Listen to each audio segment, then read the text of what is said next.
नमस्कार, मैं हूं सुधीर चौधरी और ब्लैक एंड व्हाइट में आपका स्वागत है।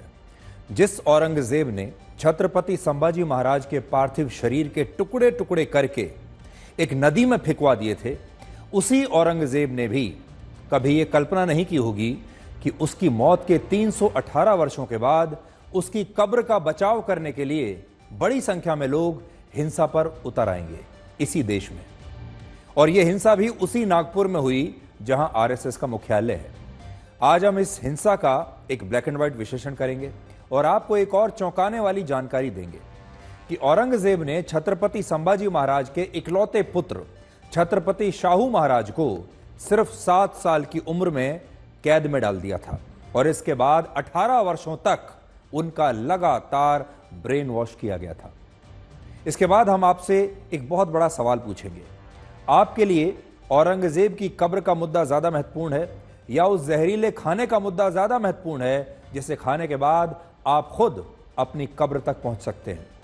पंजाब के मोहाली में जब पुलिस ने मोमोज बनाने वाली एक फैक्ट्री में छापा मारा तो उसकी रसोई में कुत्ते का कटा हुआ सिर मिला, सड़ा हुआ चिकन मिला और कई दिन पुरानी सड़ी हुई सब्जियां मिली जो इन मोमोज को बनाने में इस्तेमाल हो रही थी। और इसलिए हमें लगता है कि आज की सबसे बड़ी खबर यही होनी चाहिए कि आपके खाने में लगातार जहर मिलाया जा रहा है और आपको इसके बारे में पता तक नहीं, और हमारे देश में ऐसा कोई कानून नहीं जो इन मिलावटी लोगों पर कोई सख्त कार्रवाई कर सके। और आखिर में आपको सुनीता विलियम्स की अंतरिक्ष से वापसी के बारे में बताएंगे जो अब से 7 घंटे के बाद पृथ्वी पर वापस लौट आएंगी। आपने हॉलीवुड की फिल्मों में नासा की शानदार कहानियां सुनी होंगी, देखी होंगी, जिससे आपको लगता होगा कि नासा दुनिया की सबसे बेहतरीन स्पेस एजेंसी है और वो कुछ भी कर सकती है। लेकिन सच्चाई यह है कि जिन 2 अंतरिक्ष यात्रियों को नासा 9 महीने से वापस नहीं ला पा रही थी अंतरिक्ष से, अब उन्हें इलॉन मस्क की स्पेस एक्स कंपनी के अंतरिक्ष यान से पृथ्वी पर लाने के लिए उनकी मदद ली जा रही है। लेकिन आज सबसे पहले हम आपको यह बताएंगे कि क्या नागपुर में हुए सांप्रदायिक दंगों के पीछे एक बहुत बड़ी साजिश है। जिस मुगल शासक औरंगजेब के कार्यकाल में भारत के 46 लाख लोगों की निर्ममता से हत्या हुई, आज उसी औरंगजेब की कब्र पर भारत में हिंदू और मुसलमानों के दंगे हो रहे हैं और इससे दुर्भाग्यपूर्ण कुछ नहीं हो सकता। ये दंगे कहां हुए? दंगे भी हुए नागपुर में जहां आरएसएस का मुख्यालय है और वहां पर बजरंग दल और विश्व हिंदू परिषद जैसे हिंदू संगठनों के नेता औरंगजेब की कब्र का विरोध कर रहे थे और इसे तोड़कर महाराष्ट्र के खुलदाबाद से हटाने की मांग कर रहे थे। महाराष्ट्र पुलिस ने इस तनाव को देखते हुए खुलदाबाद में सुरक्षा काफी बढ़ा दी थी, लेकिन पुलिस को इस बात की बिल्कुल आशंका नहीं थी कि औरंगजेब के मुद्दे पर खुलदाबाद से 500 किलोमीटर दूर नागपुर शहर में दंगे हो जाएंगे। और इस वक्त इन दंगों को लेकर कई तरह के दावे किए जा रहे हैं, जबकि इनमें से ज्यादातर दावे गलत हैं और भ्रामक हैं। ये सिर्फ अफवाहें हैं। इनमें पहला दावा यह है कि हिंदू संगठनों ने अपने विरोध प्रदर्शन के दौरान कुरान को जलाया था, जिससे मुसलमानों की भावनाएं आहत हो गईं और इसके बाद ये दंगे भड़क गए। लेकिन सच ये है कि ये एक अफवाह थी और इस अफवाह को बड़े ही सुनियोजित तरीके से फैलाया गया था। ये दंगे उस वक्त शुरू हुए जब हिंदू संगठन अपने विरोध प्रदर्शन में औरंगजेब की एक प्रतीकात्मक कब्र को जलाना चाहते थे। और यह कब्र उन्होंने गोबर के उपलों से बनाई थी और ऐसा दावा है कि इस प्रतीकात्मक कब्र पर हरा कपड़ा डाला गया था और हिंदू संगठनों के कार्यकर्ता इस कब्र को जलाकर औरंगजेब की असली कब्र का विरोध करने वाले थे। लेकिन पुलिस और सरकार के मुताबिक नागपुर शहर में सोशल मीडिया और व्हाट्सएप के जरिए यह अफवाह फैला दी गई कि हिंदू संगठन एक हरे कपड़े पर किसी धार्मिक चिन्ह का अपमान करके इस हरे कपड़े को जला रहे हैं। और इस अफवाह के फैलते ही बड़ी संख्या में मुस्लिम समुदाय के लोग इकट्ठा हो गए और दोनों पक्षों के बीच हुई हिंसा में कई गाड़ियों और मोटरसाइकिल्स को आग लगा दी गई और कई घरों में तोड़फोड़ की गई। अब आपको एक वीडियो दिखाते हैं। इस वीडियो में आप ये देख पाएंगे कि जिन लोगों ने हिंसा की वो तलवार लेकर आए थे और इन लोगों ने पुलिस पर भी हमला किया। और आप इस वीडियो में भी इन लोगों की शक्ल को, इनके चेहरों को साफ साफ देख पाएंगे। पुलिस को शक है कि हिंसा के लिए भीड़ को सोशल मीडिया के जरिए इकट्ठा किया गया और अब तक पुलिस ऐसे 100 से ज्यादा सोशल मीडिया यूजर्स की पहचान कर चुकी है जिन्होंने इस हिंसा से पहले अफवाहें फैलाई थी और भीड़ को इकट्ठा करने के लिए उन्हें निर्देश दिए थे। अब आप सोचिए, सोशल मीडिया को अब दंगे फैलाने के लिए, दंगे भड़काने के लिए इस्तेमाल किया जा रहा है। सोशल मीडिया को अफवाहें फैलाने के लिए इस्तेमाल किया जा रहा है। बीजेपी के स्थानीय नेताओं का आरोप है कि यह हिंसा बहुत ही सुनियोजित तरीके से की गई थी और जिस पार्किंग में गाड़ियों को आग लगाई गई, वहां से मुसलमानों ने अपनी गाड़ियों को पहले से ही हटा लिया था। यानी उन्हें पहले से पता था कि इस पार्किंग में जो गाड़ियां खड़ी हैं, हम इनमें आग लगाने वाले हैं, इसलिए उन्होंने इन अपनी गाड़ियों को पहले से हटा लिया। अब यह आरोप बहुत गंभीर है, लेकिन अब तक पुलिस ने इन आरोपों की कोई पुष्टि नहीं की है और हमें भी ऐसी कोई जानकारी नहीं मिली है जिससे यह पुष्टि हो सके कि आगजनी से पहले मुसलमानों ने अपनी गाड़ियों को इस पार्किंग एरिया से हटाकर कहीं और जाकर पार्क कर दिया था। ऐसी जानकारी अभी तक हमें भी नहीं मिली। इस हिंसा के खिलाफ अब तक 5 एफआईआर दर्ज हो चुकी हैं और पुलिस ने कुल मिलाकर 60 लोगों को गिरफ्तार किया है। पुलिस ने यह भी बताया है कि जो भीड़ हिंदू संगठनों के विरोध प्रदर्शन के खिलाफ इकट्ठा हुई थी, उसने पुलिस पर भी हमला किया और इस हमले में कुल मिलाकर 31 पुलिसकर्मी घायल हुए हैं, जिनमें डीसीपी निकेतन कदम का नाम भी शामिल है। अब आप सोचिए, डीसीपी पर भी हमला कर दिया, उन्हें भी घायल कर दिया। डीसीपी निकेतन कदम का कहना है कि उन पर कुल्हाड़ी से हमला किया गया और हिंसक भीड़ अपने साथ तलवार और कुल्हाड़ी जैसे हथियार लेकर आई थी। अब आप अंदाजा लगाइए कि कैसी हिंसक भीड़ हो रही होगी जिसने कुल्हाड़ी से एक पुलिस के इतने बड़े अफसर पर हमला कर दिया। और इन लोगों ने कई घरों और दुकानों को चिन्हित करके बाकायदा उनका नाम देखकर इन मकानों और दुकानों में तोड़फोड़ की, इनमें आग लगा दी। और आज महाराष्ट्र के मुख्यमंत्री देवेंद्र फडणवीस ने डीसीपी निकेतन कदम से वीडियो कॉल पर बात भी की और अब आप इस वीडियो को भी देख सकते हैं। हो सर, कुऱ्हाडीचा गाव आहे सर, डीप आहे। अच्छा, हातावर लागला।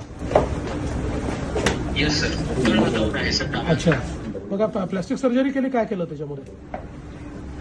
हो सर, प्लास्टिक सर्जरी केली सर, काही नर्व्स वगैरे डॅमेज झाले नाही। चला, व्हेरी गुड।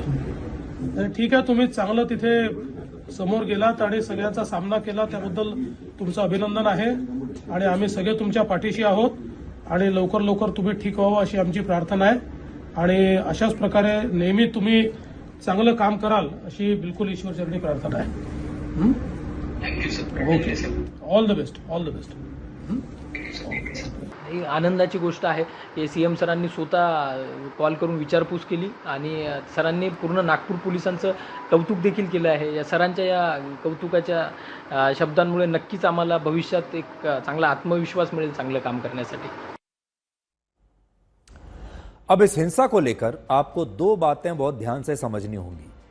पहली बात यह कि इस हिंसा का कारण सिर्फ औरंगजेब नहीं था। जिस हिंसक भीड़ का टकराव हिंदू संगठनों के कार्यकर्ताओं से हुआ, उस हिंसक भीड़ को यह शक था कि ये हिंदू कार्यकर्ता इस्लाम धर्म के किसी चिन्ह और प्रतीक का अपमान करके उसे जला रहे हैं, यानी इस्लाम धर्म का अपमान किया जा रहा है, यह अफवाह फैली। और दूसरा, जब यह हिंसा भड़की तब इस हिंसक भीड़ में कुछ लोग ऐसे भी थे जो इकट्ठा तो अफवाहों के कारण हुए थे, लेकिन ये लोग औरंगजेब का समर्थन भी कर रहे थे। और ये आरोप हम नहीं लगा रहे, बल्कि नागपुर की हिंसा में प्रभावित हुए लोगों ने भी खुद ये आरोप लगाए हैं। अब क्या ये एक सिर्फ कोइंसिडेंस हो सकता है कि जो लोग हिंसा पर उतारू थे वो औरंगजेब के भी समर्थक थे? इस हिंसा के दौरान नागपुर में क्या क्या हुआ, कैसे कुछ घरों और दुकानों को बाकायदा चिन्हित करके उनमें आग लगाई गई, उसे आप अब हमारी इस ग्राउंड रिपोर्ट में बहुत अच्छी तरह से देख पाएंगे।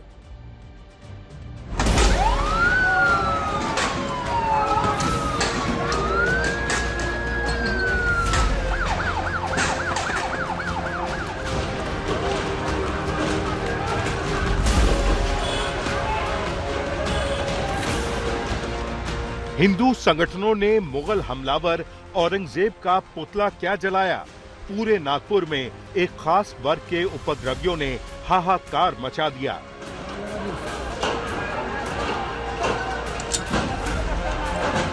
कुछ ही मिनटों में सैकड़ों उपद्रवियों के हाथों में पत्थर, लाठी और डंडे थे। उन्होंने सड़क पर दिखी हर कार, हर मोटरसाइकिल तोड़ दी, जला दी। नागपुर के महल इलाके में जो गाड़ियां जलाई गई, लोगों पे हमला किया गया, उसके 2 घंटे बाद हंसापुरी नामक नागपुर के इस इलाके में भी हमला हुआ है। उपद्रवियों को किसी का डर नहीं था। उन्हें न कानून की फिक्र थी, न पकड़े जाने का खौफ। नागपुर में कल जो हिंसा हुई उसकी शुरुआत नागपुर के महल इलाके के भालदारपुरा परिसर के इसी जगह से हुई थी। सबसे पहले इसी जगह उपद्रवियों ने जो है वो पथराव शुरू किया। फ्लाईओवर निर्माण का काम चल रहा है, वहां नीचे एक जेसीबी रखी हुई थी। इसी जेसीबी को उपद्रवियों ने जो है वो अपना निशाना बनाया है। देख सकते हैं जेसीबी का सामने वाला हिस्सा पूरी तरह जलकर जो है वो खाक हो चुका है। यहाँ बड़ी आगजनी कल हुई थी। उपद्रवियों को आगजनी और पथराव करके अपनी शक्ति का इतना गुमान हो गया था कि उन्होंने पुलिस कर्मियों को भी नहीं बख्शा। करीब 30 से ज्यादा पुलिसकर्मी गंभीर रूप से जख्मी हैं। कुछ पुलिसकर्मियों पर धारदार हथियार से हमला भी किया गया। आर्डेंट क्रिमिनल और इसमें कोई रिलीजन इन्वॉल्व शायद नहीं हो सकती। दूसरा इसमें ये कहना है कि इसमें एक वो इंसिडेंट छोड़ दिया है क्योंकि वो अरेस्ट करने के लिए उनकी टीम के साथ में वहां पे गए थे, तो इसमें कोई क्रिमिनल जो है उसने उनके ऊपर अटैक किया। अब उसके ऊपर उस हिसाब से कार्रवाई की जा रही है। इसके अलावा जो है स्टोन पेल्टिंग में हमारे जो बाकी अधिकारी हैं, 2 और डीसीपीस को हुआ है, जिसका एक लिगामेंट टियर हुआ है और दूसरा एंकल पे फ्रैक्चर हुआ है, तो वो पथराव में हुआ है। ये एक इंसिडेंट है जिसमें उनके ऊपर अटैक किया गया। नागपुर में हिंसाग्रस्त इलाके के लोग हैरान हैं कि आखिर चंद मिनटों में इन उपद्रवियों ने हिंसा की इतनी बड़ी तैयारी कैसे कर ली थी। क्या हिंसा के लिए ये उपद्रवी पहले से तैयार थे? हिंदू परिषद व बजरंग दलाच्या कार्यकर्त्यांनी औरंगजेबाची कबर हटाव असे नारे देत आंदोलन केले। हे आंदोलन करताना त्यांनी गवताच्या पेंड्या असलेली प्रतिकात्मक कबर त्या ठिकाणी जाळली। एका डीसीपीवर तर थेट कुऱ्हाडीने वार हा त्या ठिकाणी करण्यात आलेला आहे। त्यामुळे निश्चितपणे याच्यामध्ये काही ना काही एक प्रकारे काही लोकांचा सुनियोजित पॅटर्न हा देखील त्या ठिकाणी दिसतो आहे। अशा लोकांना त्या ठिकाणी त्यांच्यावर कारवाई ही केलीच जाईल। कुठल्याही परिस्थितीमध्ये कायदा आणि सुव्यवस्था हाती घेण्याची कोणालाही परवानगी या ठिकाणी देण्यात येणार नाही। आणि मी एक गोष्ट स्पष्टपणे सांगतो, पोलिसांवर ज्यांनी हल्ला केला असेल त्यांना काय झालं तरी सोडलं जाणार नाही। प्लान इसलिए बोल रहा हूं कि सीसीटीवी कैमरे तोड़े गए और एक ही लेन में, एक ही गली में बरसों से यानी 50 साल से हिंदू मुस्लिम बांधव एक साथ रह रहे। लेकिन कल सिर्फ पेशने और एक मुस्लिम कुटुंब आजू बाजू रहता है। पेशने जी की गाड़ी जलाया गई, उनका घर जलाने की कोशिश हुई, बाकी दूसरे के घर पे कुछ नहीं हुआ। इसलिए वेल प्लान है। ये रास्तों में सालों से हिंदू मुस्लिम भाइयों की गाड़ियां एक साथ पार्क होती है। कल एक समाज की गाड़ी पार्क ही नहीं हुई। मैं हंसापुरी बस्ती से जाके आया हूँ, मोमिनपुरा से लगे हुई बस्ती, जहाँ रात को ये सारा तमाशा हो। यहाँ यदि डिप्लॉयमेंट पुलिस ने समय पर की होती, तहसील पुलिस स्टेशन में 2-2 घंटे से लोग फोन लगा रहे, 8, 8:30, 9 बजे वो डिप्लॉयमेंट हो जाती तो हंसापुरी वाली घटना नहीं घटती, ऐसा नागरिकों का कहना है। उपद्रवियों ने हर उस घर और गाड़ी को टारगेट किया जहां हिंदू देवी देवताओं के चिन्ह दिखाई दिए। क्या आप अभी महसूस कर पा रहे हो और कल क्या हुआ था? आप लोग काफी अंदर से आप लोग डर गए थे और अंदर घर पर थे। उन्होंने कार में आग लगाई और मेरे गाड़ी के ऊपर गणेश जी का फोटो देख के और मार रहे थे और चिल्ला रहे थे बाहर निकालो करके जी। और फिर उन्होंने और पटक के मारे और बोले आप लोग कहाँ गए, बोले कहाँ छुपे हो, बाहर निकलो करके। और गाड़ी मेरा एक सहारा है कि गाड़ी किसी में मैं कहीं नहीं जा सकती। खुद मैं पेशेंट हूँ और केयर टेकर भी हूँ और मेरे घर पे कोई है नहीं, आदमी गुजर गया, 8 साल हो गए। गाड़ी नहीं रहेगी तो आप कैसे अपना नहीं, मैं पैदल नहीं जा सकती और ना ही मैं कोई ऑटो वाले पे भरोसा करके इतनी रात को नहीं जा सकती। मैं तो ये गाड़ी आपके लिए गाड़ी चाहिए, गाड़ी इम्पोर्टेंट है मेरे लिए। गाड़ी किसी में मैं नहीं जी सकती और नहीं कमा सकती हूँ। कल शाम 7:30 बजे से शुरू हुई हिंसा कुछ ही देर में आसपास के इलाकों में फैल गई। पुलिस के लिए उपद्रवियों को रोकना एक बड़ी चुनौती बन गया था। हालांकि जब पुलिस फोर्स की संख्या बढ़ी तो उपद्रवियों को सबक सिखाने का कार्यक्रम शुरू हुआ। इस हिंसा को भड़काने वालों के खिलाफ पुलिस बड़े एक्शन की तैयारी में है और इसीलिए वो हर सबूत इकट्ठा कर रही है। सीसीटीवी तस्वीरों से उपद्रवियों की पहचान की गई है और पत्थरों को सबूत के तौर पर इकट्ठा किया गया है। 100-200 लोग ऐसे इधर से चिल्ला चिल्ला के आवाज करके, और किसके हाथ पे औजार, किसके हाथ पे रॉड, किसके हाथ पे वो अंगार का ऐसा बोतल पे अंगार भरी हुई, सब ऐसा कुछ। अब हम लोग दरवाजा खोल के देखना है कि भैया क्या हो, तो हमारे इधर पे बड़ा फेंकना, पत्थर इधर फेंके, तो हम दरवाजा बंद करके अंदर जैसे घुसने गए तो हमारे सर पे जम के लगा। जिन लोगों की गाड़ियों को जलाया गया या तोड़ा गया और जिन लोगों के घरों पर हमले हुए, वो कानून व्यवस्था पर सवाल उठा रहे हैं और उपद्रवियों पर सख्त कार्रवाई की मांग कर रहे हैं। पूरी की पूरी टीम आई, सबके हाथों में पूरे चेहरे थे, उन लोग के पूरे अपने अपने चेहरे ढके हुए थे, हाथ में तलवार, डंडे, बोतलें थी। उसके बाद एकाएक उस कॉर्नर पे उन्होंने हंगामा चालू कर दिया। उसके बाद में हंगामा के साथ साथ में लोगों के शटर, घर को फोड़ना, पत्थरें फेंकना, इतना पत्थरें फेंके। पत्थरों के साथ साथ में फिर लोग ना गाड़ियों को खींचकर फोड़ना चालू कर दिए हैं, खींचते गए और पूरा मुस्लिम नारे लग रहे थे। भाईचारे से रह रहे हैं यहाँ पे इतने सालों से, और ये दुकान फोड़ने की इनको क्या जरूरत थी? काहे के लिए इतने लोगों की गाड़ी चलाना? और एक भी दुकान लाइन से यहाँ पे बुरहानपुर है, इतनी दुकान है, एक भी दुकान का कांच नहीं फूटा है। जो भी हमारे ऊपर, हम हिंदू लोग हैं, हमारे ऊपर ही सब चीजें हो रही है। और कब तक ये भाईचारे से? ये अगर हमारी दुकान फोड़ेगा, हम तो पैसे कमाने के लिए बैठे ना, हमने थोड़ी ना उनकी एक दुकान को कुछ किया है। ये आप लाइन से देख लीजिए, पूरी रेस्टोरेंट हमारा है, वो वहां तक के पूरा बोर्ड वगैरह फोड़ा है। और ये पैसे की बात नहीं है, इज्जत की बात है ना। पैसे का क्या है, ये कांच और फोड़ा ठीक है, रिप्लेस कर लिए, पर ये इज्जत की बात है। ऐसे आगे कोई भी फोड़ेगा, ऐसा कब तक चलेगा? और आज ये फोड़े, कल जाके घर में घुस के करेंगे तो फिर। इस हिंसा के लिए पुतला जलाने के बाद फैली एक अफवाह को जिम्मेदार बताया गया है। पुलिस अब उन लोगों की भी तलाश कर रही है जिन्होंने अफवाह फैलाकर सैकड़ों लोगों को इकट्ठा किया और पूरे इलाके में उपद्रव किया। नागपुर से सुमी पटेल और मुस्तफा शेख के साथ योगेश पांडे, आज तक। अब एक बड़ा सवाल यह है कि भारत में हिंदू भी रहते हैं, मुसलमान भी रहते हैं और भारत एक धर्मनिरपेक्ष देश है। जो सही है उसे सही कहा जाएगा और जो गलत है उसे गलत कहा जाएगा, चाहे वो किसी ने भी किया हो। यह बात बिल्कुल सही है कि औरंगजेब एक अत्याचारी था, उसने लाखों करोड़ों हिंदुओं पर अत्याचार किए।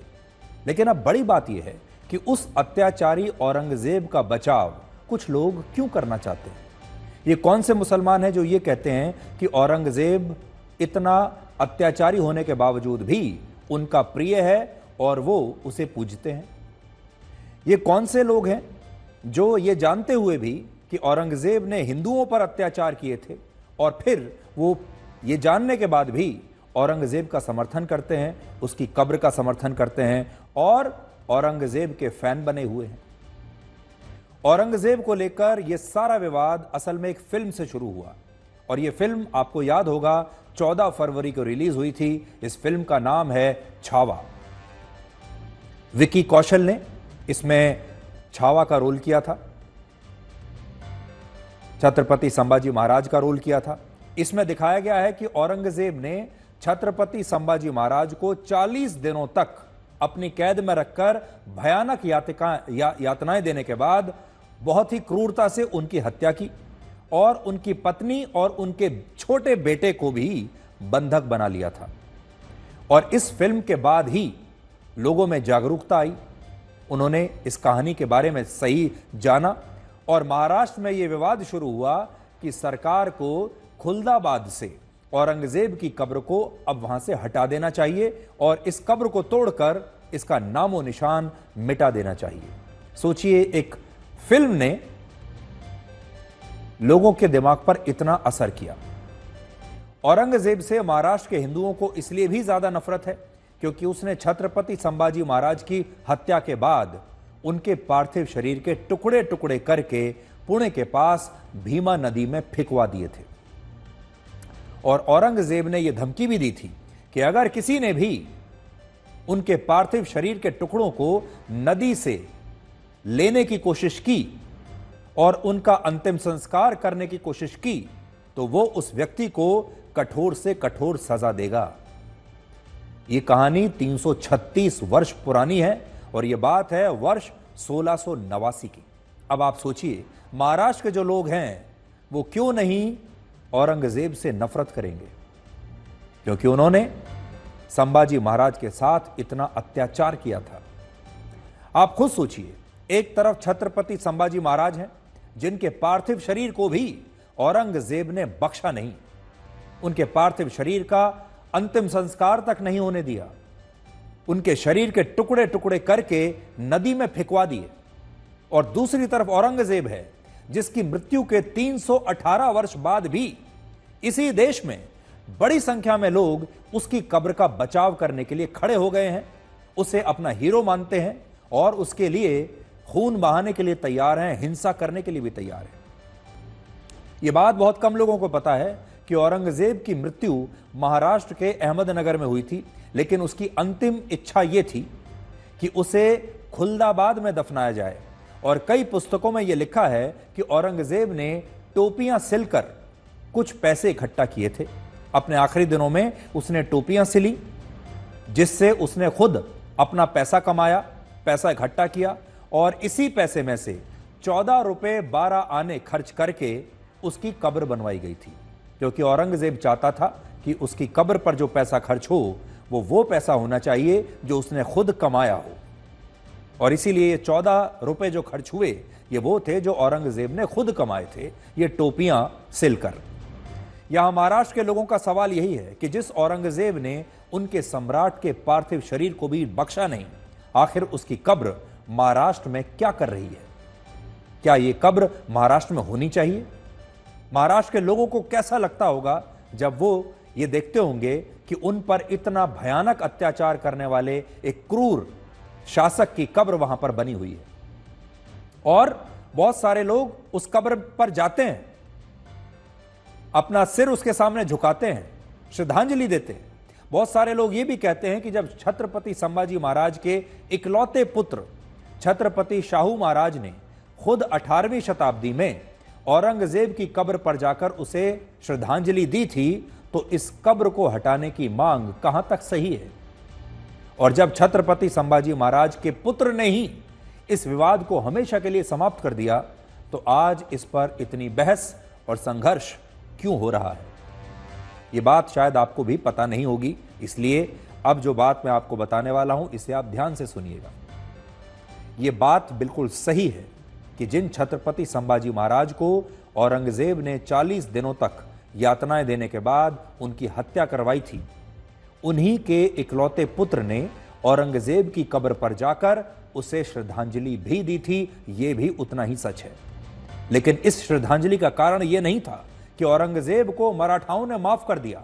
इसका असली कारण यह था कि औरंगजेब ने छत्रपति शाहू महाराज का ब्रेन वॉश किया था।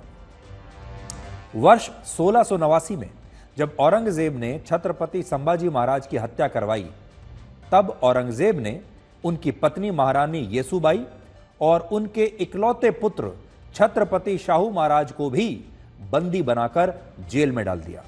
यानी पिता की हत्या करवा दी, पत्नी को पकड़कर जेल में डाल दिया और उनके छोटे से बच्चे को भी पकड़कर जेल में डाल दिया। औरंगजेब सोचता था कि जब मराठाओं की तरफ से उस पर आक्रमण होगा तो वो मराठाओं से छत्रपति संभाजी महाराज की पत्नी और उनके छोटे से बेटे को लेकर सौदा करेगा, और इसीलिए उसने उस बच्चे को और उसकी मां को बंदी बनाकर रखा और उनकी हत्या नहीं की। उस वक्त छत्रपति शाहू महाराज सिर्फ 7 साल के थे। सोचिए, 7 साल का बच्चा जिसके पिता की निर्ममता से पहले औरंगजेब ने हत्या की और फिर उसके 7 साल के छोटे से बच्चे को उसने कैद में डाल दिया। और औरंगजेब जानता था कि वो इस छोटे बच्चे का वर्षों तक ब्रेन वॉश कर सकता है, और बाद में उसने किया भी यही। और 18 वर्षों तक वो उस बच्चे का ब्रेन वॉश करता रहा। 18 वर्ष के बाद वर्ष 1707 में जब औरंगजेब की मृत्यु हुई और 7 वर्ष की उम्र में बंधक बनाए गए छत्रपति शाहू महाराज को, तब उनकी उम्र 25 साल थी। 25 साल की उम्र में रिहा कर दिया गया और जब उन्हें रिहा किया गया तो वो अपने परिवार से संघर्ष के दौरान अहमदनगर से लौटते हुए औरंगजेब की कब्र पर पहुंचे और वहां पर उन्होंने उसे श्रद्धांजलि भी दी। ये उस वक्त की बात है जब औरंगजेब की मृत्यु के बाद मराठाओं में आपस में ही संघर्ष चल रहा था और इस संघर्ष में एक तरफ छत्रपति शिवाजी महाराज के सबसे बड़े पुत्र छत्रपति संभाजी महाराज के बेटे छत्रपति शाहू महाराज थे और दूसरी तरफ छत्रपति शिवाजी महाराज की दूसरी पत्नी के बेटे राजा राम महाराज की पत्नी ताराबाई थी और ताराबाई का कहना था कि औरंगजेब ने छत्रपति शाहू महाराज का ब्रेन वॉश कर दिया है और यह बात ऐतिहासिक दस्तावेजों के आधार पर मैं आज आपको बता रहा हूं। वर्ष 2005 में एक पुस्तक लिखी गई थी जिसका नाम है a social history of the Deccan from 1300 to 1761 और इसे अमेरिका के मशहूर इतिहासकार रिचर्ड ईटन ने लिखा है। इस पुस्तक के पेज नंबर 184 पर ताराबाई ये कहती हैं कि अब छत्रपति शाहू महाराज का ब्रेन वॉश हो चुका है और उन पर भरोसा नहीं किया जा सकता और मैं आपको पढ़कर बताता हूं कि इस पुस्तक में क्या लिखा है। इसमें लिखा है, मराठा क्षेत्र में छत्रपति शाहू महाराज के आगमन के बारे में जानने के बाद ताराबाई ने सबसे पहले उन्हें एक ढोंगी घोषित करने की कोशिश की, लेकिन जब इसकी पुष्टि हो गई कि मराठा क्षेत्र में आए राजकुमार छत्रपति शाहू महाराज ही हैं, यानी पहले उन्होंने ये कहा कि ये नकली कोई आदमी आ गया है, नकली कोई व्यक्ति आ गया है राजकुमार छत्रपति शाहू महाराज बनकर, लेकिन जब इस बात की पुष्टि हो गई कि वो राजकुमार छत्रपति शाहू महाराज ही हैं, तब उन्हें रोकने के लिए कई बातें कही गई। ताराबाई ने कहा कि छत्रपति शाहू महाराज ने मुगल शिविर में 18 वर्ष बिताए हैं, वो धारा प्रवाह फारसी बोलते हैं और उन्हें दरबारी परंपरा को उन्होंने अपना लिया है। छत्रपति शाहू महाराज औरंगजेब की कैद में रहकर इस कदर गुमराह हो चुके हैं कि उन्हें सांस्कृतिक रूप से मराठा राजकुमार कहना अब सही नहीं होगा, बल्कि उन्हें मुगल राजकुमार कहना चाहिए और उन पर भरोसा नहीं किया जा सकता। छत्रपति शाहू महाराज पर लगे इन आरोपों को तब गंभीरता से और ज्यादा लिया गया जब उन्होंने स्वयं औरंगजेब की कब्र पर जाकर उन्हें श्रद्धांजलि अर्पित की। ये इस किताब में लिखा है, जिस किताब की तस्वीर अभी आप अपनी स्क्रीन पर देख रहे हैं।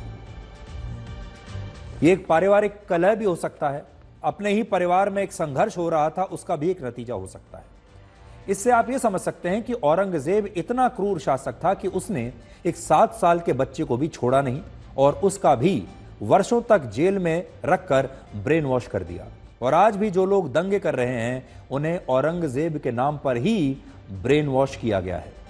औरंगजेब की कब्र हटानी चाहिए या नहीं हटानी चाहिए, यह फैसला तो सरकार को लेना है और हम इस पर कुछ कहना नहीं चाहते, लेकिन इतना जरूर कह सकते हैं कि भारत शायद इकलौता देश होगा जहां लोगों पर अत्याचार करने वाले शासकों का इतना महिमा मंडन हुआ है और आज भी इन अत्याचारी शासकों के अंधभक्त हमारे देश में कम नहीं है।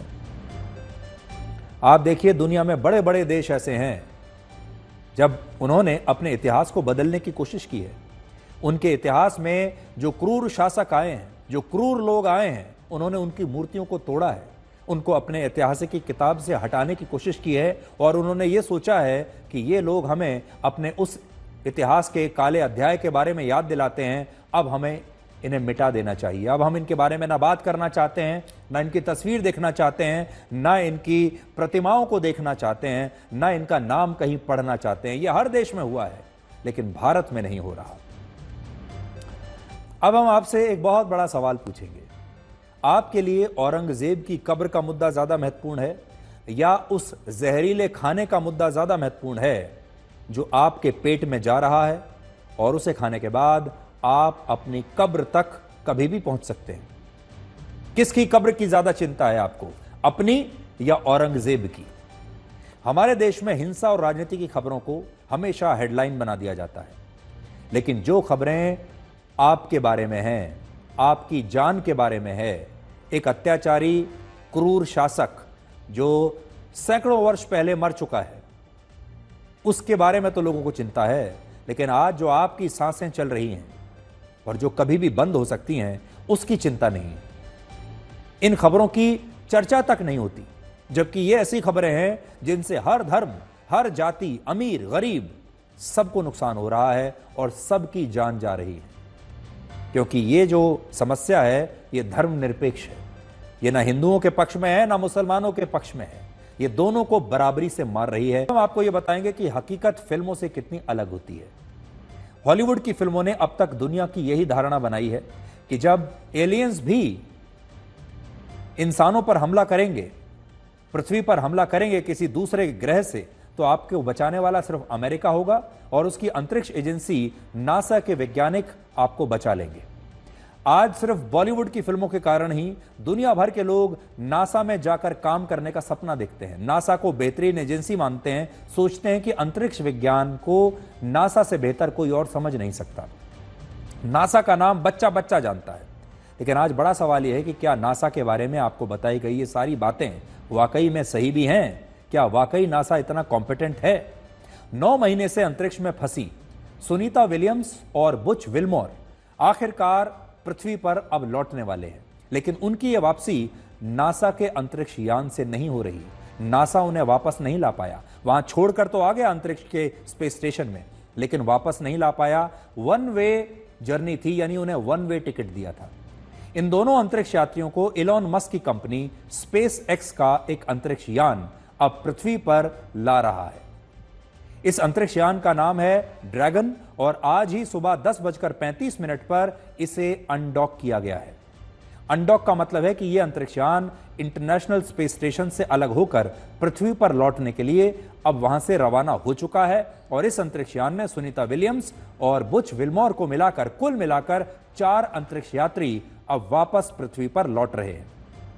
बड़ी बात यह है कि प्रत्येक अंतरिक्ष यात्री की वापसी पर नासा लगभग 500 करोड़ रुपए खर्च करेगा और 4 यात्रियों के लिए कुल मिलाकर 2000 करोड़ रुपए नासा को स्पेस एक्स को देने पड़ेंगे। यह खर्चा है 4 लोगों का 2000 करोड़ रुपए खर्चा है अंतरिक्ष यान से स्पेस स्टेशन अंतर्राष्ट्रीय स्पेस स्टेशन से पृथ्वी पर लाने का। सोचिए दुनिया नासा के बारे में क्या क्या सोचती थी। आज स्थिति यह है कि अपने अंतरिक्ष यात्रियों को पृथ्वी पर वापस लाने के लिए उसे स्पेस एक्स को 2000 करोड़ रुपए देने पड़ रहे हैं। नासा की इस नाकामी का बड़ा कारण यह है कि उसने मशहूर कंपनी बोइंग के साथ अंतरिक्ष यात्रियों को वापस लाने के लिए जो स्पेसक्राफ्ट विकसित किया था, वो कई कोशिशों के बाद भी सफल नहीं हुआ। इस स्पेसक्राफ्ट का नाम है स्टारलाइनर और यह वही अंतरिक्ष यान है जिसमें नासा ने 5 जून 2024 को सुनीता विलियम्स और बुच विल्मोर को अंतरिक्ष में भेजा था।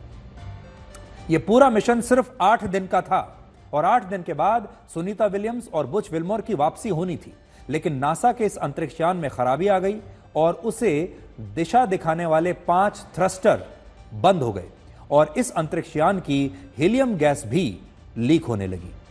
नासा ने कई कोशिश की, लेकिन वो हॉलीवुड फिल्मों जैसा कोई चमत्कार नहीं कर पाया। यानी हॉलीवुड की फिल्मों में तो नासा कुछ भी कर देता है, लेकिन यहां नहीं हुआ क्योंकि यह असलियत है। आखिर में उसे एक private space company space x की मदद लेनी पड़ी और इससे आप समझ सकते हैं कि नासा की असली क्षमताओं को शायद अमेरिका ने फिल्मों के जरिए दुनिया के सामने बहुत बड़ा चढ़ाकर पेश किया है। सुनीता विलियम्स और बुच विल्मोर स्पेस एक्स के जिस अंतरिक्ष यान से लौट रहे हैं, वो आज रात 3:27 पर फ्लोरिडा में स्प्लैश डाउन करेगा। स्प्लैश डाउन का मतलब है कि यह अंतरिक्ष यान समुद्र में लैंड करेगा और इस लैंडिंग के बाद आखिरकार सुनीता विलियम्स और बुच विल्मोर पृथ्वी पर वापस आ जाएंगे। सुनीता विलियम्स दुनिया की तीसरी ऐसी महिला अंतरिक्ष यात्री होंगी जिन्होंने सबसे ज्यादा 286 दिन अंतरिक्ष में बिताए हैं।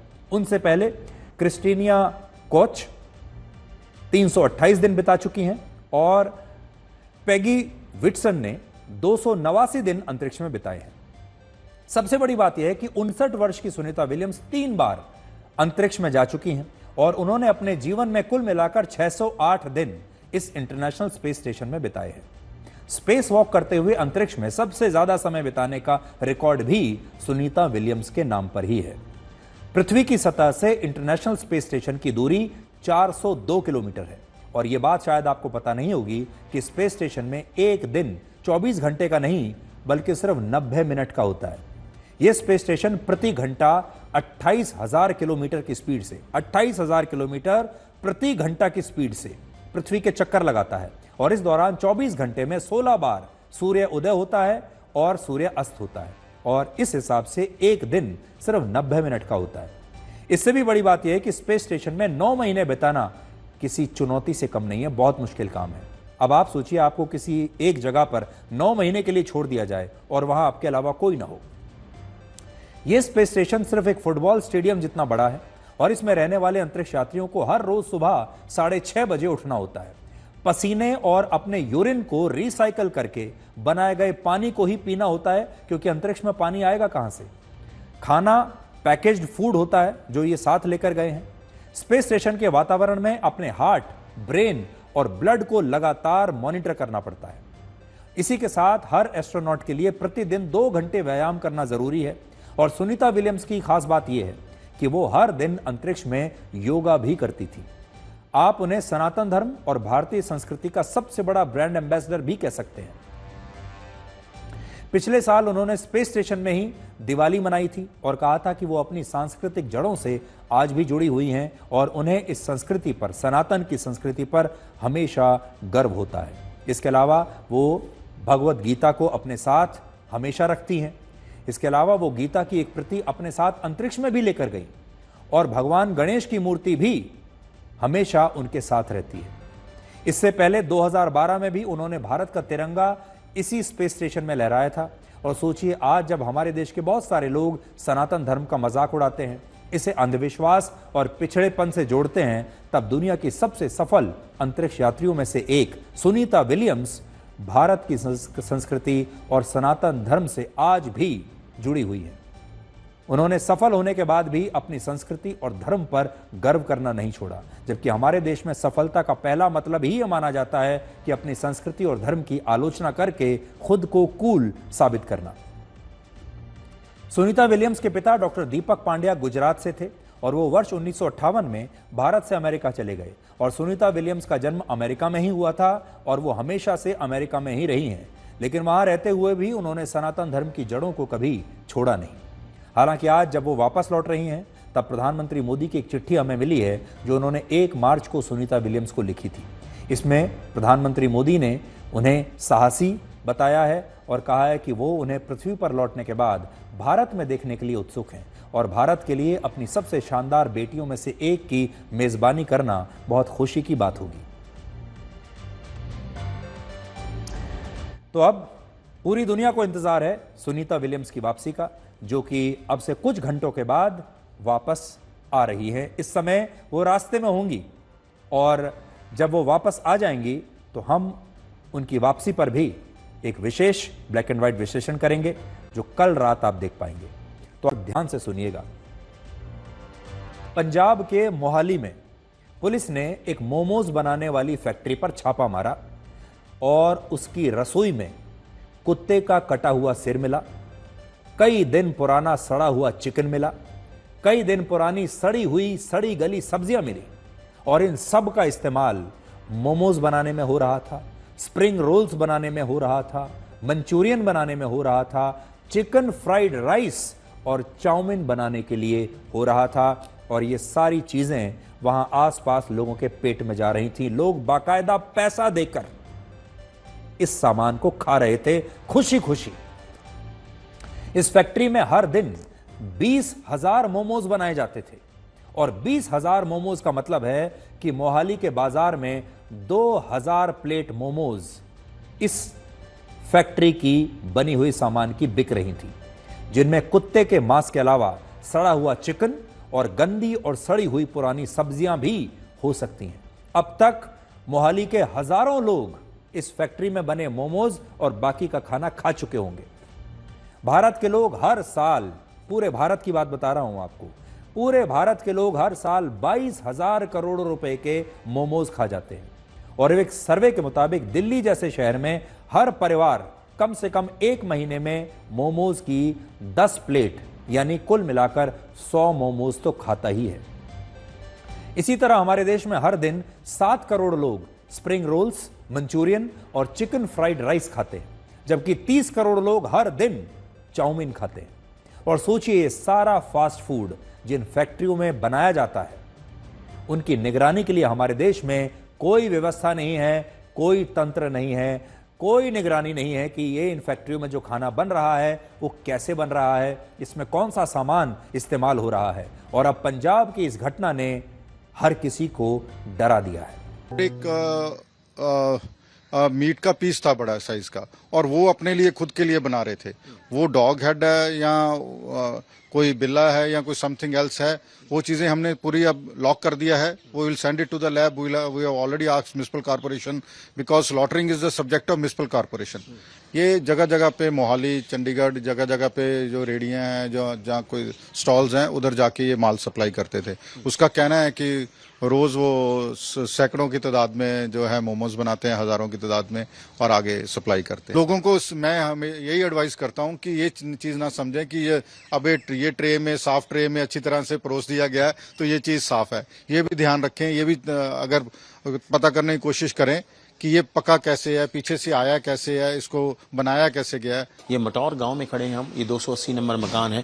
इसी मकान के अंदर ये प्रेपरेशन होती थी, जहां अनहाइजीनिक कंडीशंस के अंदर मोमोज, ये जो मंचूरियन वगैरह और स्प्रिंग रोल वगैरह, नूडल्स, ये सब बनाए जाते थे। फास्ट फूड के लिए तैयारी की जाती थी, अलग अलग रेडियो को दी जाती थी। लोगों का भी यही कहना है कि काफ़ी समय से ये सब यहाँ पर चल रहा था, और जब हेल्थ डिपार्टमेंट ने रेड की तो एक मेजर एक्सपोज हुआ। ये भी कहा जाता है कि डॉग हेड जो मिला था वो भी इसी घर के अंदर से मिला था। घर में जब लास्ट इनकी काफी मतलब रेड पड़ी है, तो ये बंदे यहीं पे मिले थे, दारू पी के सो रहे थे, और यहाँ पे एक बिल्ले का सिर भी मिला है। और काफी इनके जो फूड वगैरह रखते हैं वो कोई सफाई नहीं है।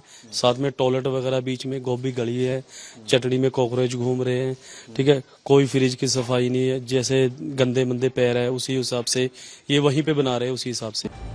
अब आप सोचिए, इस रसोई में बिल्ला, वो कह रहे हैं कि बिल्ला मिला है, बिल्ले का कटा हुआ सिर मिला है। अब वो बिल्ला है या वो कुत्ते का कटा हुआ सिर है, इसकी तो जांच की जाएगी। लेकिन कोई जानवर है, या तो वो बिल्ला हो सकता है या कुत्ता हो सकता है, उसका कटा हुआ सिर मिला है। इन तस्वीरों को जरा आप देखिए, और बार बार मैं इसीलिए आपको कह रहा हूं कि ये तस्वीरें आप देखते जाइए। अगर आपको ऐसा लगता है कि इस तरह के माहौल में बना हुआ खाना आप खा सकते हैं, तो आपके ऊपर क्या बीतेगी।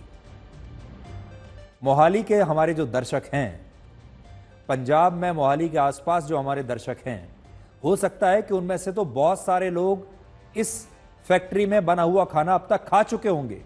ये खाना उनके पेट में जा चुका होगा, एक नहीं बल्कि कई कई बार। और इस तरह की फैक्ट्रियां, इस तरह की रसोइयां भारत में सिर्फ एक नहीं है। अभी भी हमारे देश में न जाने कितनी हजार फैक्ट्रियां ऐसे ही चल रही हैं। आप जाते हैं, पैसा देते हैं, स्वादिष्ट खाना खाते हैं और उंगलियां चाटते हुए घर आ जाते हैं, बिना ये जाने कि जो खाना आप खा रहे हैं इतने शौक से, वो कुछ इस तरह की रसोई में पक रहा है। और आज बात सिर्फ मोमोज और चाउमीन की नहीं है। हमारे देश में आप बाजारों में जितनी भी चीजें खाते हैं, उन खाने की वस्तुओं में कौन सा तेल इस्तेमाल हो रहा है, कौन सा घी इस्तेमाल हो रहा है, कितनी पुरानी सड़ी गली सब्जियां इस्तेमाल हो रही हैं, किस जानवर का मांस आपको चिकन कहकर या कुछ और कहकर दिया जा रहा है, इसकी निगरानी के लिए हमारे पास कानून तो जरूर होंगे, लेकिन ठोस व्यवस्था नहीं है। अभी एक सज्जन कह रहे थे कि आपको देखना चाहिए कि आप जो खाना खा रहे हैं वो कहीं पीछे से ऐसी जगह से बनकर तो नहीं आ रहा है। लेकिन आप कैसे देखेंगे? आपको कैसे पता चलेगा कि जो समोसा आप खा रहे हैं उसमें कितना पुराना सड़ा गला आलू डाला गया है, वो किस तेल में पका है? आज आप बाजार में जो समोसा खा रहे हैं, कचौड़ियां खा रहे हैं, गोलगप्पे खा रहे हैं, छोले भटूरे, ब्रेड पकौड़े, chicken kebab, chicken changezi, chicken tangdi, chicken tikka, mutton biryani, कुछ भी खाते हैं, उसमें कौन सा घटिया मिलावटी तेल लगा है, कौन से जानवर का मांस आपको खिलाया जा रहा है, किसी को कुछ नहीं पता। आज जब आप किसी ठेले पर कोई भी खाना खाते हैं उसका सवाल यही होता है। आपका सवाल, आप हमेशा ये पूछते हैं कि ये समोसा गर्म है या नहीं, गर्मा गर्म है या नहीं, ताजा है या नहीं। आप कभी ये नहीं पूछते कि ये समोसा जिस तेल में पकाया गया है वो तेल कौन सा है, वो तेल मिलावटी है या नहीं, क्या कई हफ्तों से एक ही तेल का इस्तेमाल तो नहीं हो रहा, और क्या समोसे बनाते समय मुनाफे के लिए दूसरी मिलावटी चीजों का तो इस्तेमाल नहीं हुआ। लोग बस ये जानना चाहते हैं गर्मा गर्म समोसा लाइए और वो ताजा होना चाहिए, और दुकानदार आपको कह देता है कि हां ये ताजा है। भारत में यहां के लोगों को जितना घटिया और मिलावटी खाना आज बेचा जा रहा है, शायद इतना घटिया और मिलावटी खाना किसी और देश में नहीं बिकता होगा। आपने सुना होगा कई बार ऐसे लोगों को अचानक कैंसर जैसी बीमारियां हो जाती हैं। कैसे लोग जिन्होंने अपने जीवन में कभी एक सिगरेट तक नहीं पी, जो शराब नहीं पीते, जो खाने पीने का ध्यान रखते हैं, ऐसे लोग कभी जान ही नहीं पाते कि उन्हें ये बीमारियां हुई कैसे। तो इसके पीछे ये सारी चीजें होती हैं जिनके बारे में शायद आप सोचते भी नहीं। आज आप सोचिए, जब कुत्ते के काटने पर आपको कई इंजेक्शंस लगवाने पड़ते हैं, अगर उसी कुत्ते के मांस को कोई बिना निगरानी और अनुमति के आपके खाने में मिला दे या मिला रहा है, तो आपकी जान के लिए ये कितना बड़ा खतरा पैदा हो सकता है। और ये सब कुछ एक छोटे से मुनाफे के लिए लोग कर रहे हैं।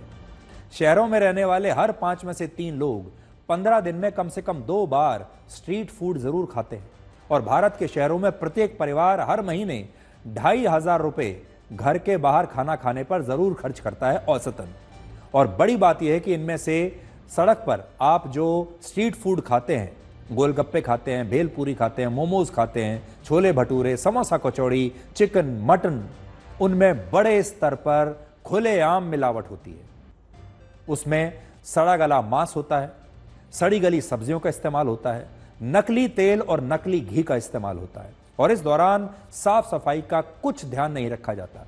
आप जब बैठते हैं आपको लगता होगा कि बहुत ही साफ सुथरी प्लेट में और बहुत ही साफ सुथरे तरीके से आपके सामने खाना परोस दिया गया, लेकिन वो बन कहां रहा है, जो व्यक्ति उसे बना रहा है वो कितने दिन से नहाया नहीं है, ये आपने कभी सोचा नहीं होगा। हमारे देश में आज भी लोग नहाने के बाद रसोई घर में जाते हैं। नहाने के बाद रसोई घर में काम शुरू किया जाता है, और घर का सबसे साफ जो क्षेत्र होता है, जो सबसे साफ जगह होती है, वो हमारा रसोई घर होता है। आप अपने घर में तो रसोई घर में इतनी सफाई रखेंगे, लेकिन बाहर का खाना आप देखिए कैसा है। भारत में खाने पीने की चीजों में मिलावट के 3 बड़े कारण हैं। पहला, भारत में खाने पीने के सामान में इस्तेमाल हुई चीजों की जानकारी कभी भी ठीक से दर्ज नहीं होती, और इसलिए कोई गड़बड़ी होती है तो ये पता नहीं चल पाता कि जो चीज नुकसानदेह थी वो कौन सी थी और कहां से आई थी। अगर आपको फूड पॉइजनिंग भी हुई है तो आपको यह पता नहीं चलेगा कि यह कैसे हुआ है। आप उसके ऊपर कोई मुकदमा नहीं कर सकते, FIR नहीं कर सकते।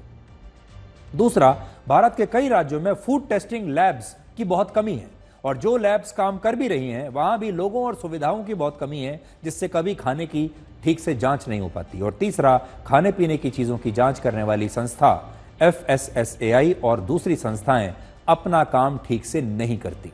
इसके अलावा लोग जानबूझकर भी मिलावट करते हैं, और भ्रष्टाचार इसकी सबसे बड़ी वजह है, क्योंकि लोगों को पैसा कमाना है, मुनाफा कमाना है, चाहे आपकी जान ही क्यों ना चली जाए। और जो बताना पड़े वो दर्द कैसा, और जो दर्द ना समझ सके वो हमदर्द कैसा।